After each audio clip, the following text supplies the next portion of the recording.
বাবুরে এত সবজি কাল্লারে কাটুস আল্লাহ পাশাপাশি এত সবজি খেয়ে কি বুদ্ধি তো বাড়েন না আল্লাহ যদি মিষ্টি আলু সিদ্ধ দিয়েছেন ভাইয়া বন্ধু শুভের খবর জানেন নেই আল্লাহ প্রতি মাসে গিফট আনায় এটা শুনেন না শুভ তোরা বুঝে প্রত্যেক মাসে গিফট পাঠায় জি ভাইয়া অন্তরালায় গত মাসে ব্যাগ আনেছে ইয়ার আগের মাসে পারফিউম আনে তারও আগের মাসে গেল বলে জুতা আনেছে মনে সবাই অন্তরালায় প্রত্যেক মাসে টেও আনে কি আনেছে আল্লাহ জুতা পাঠাচ্ছি তুই দেখছ এটা জুতা তলা দেখি মনে হয় এর ওরা জুতা আনাইছে ব্র্যান্ড নিয়ে জুতা বুঝবে নিজে পড়ছে এটা বুঝি না জুতাই আনাইছে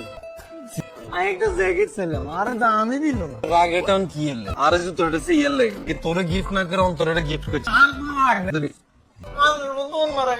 আচ্ছা তুই যে অন্তরে গিফট পাঠাইছে সে তোরে কে বলছিস হ্যাঁ জানি ভাইয়া বই দেখলে কি নোয়াখালী ব্যাগ খবর আর কাছে চলে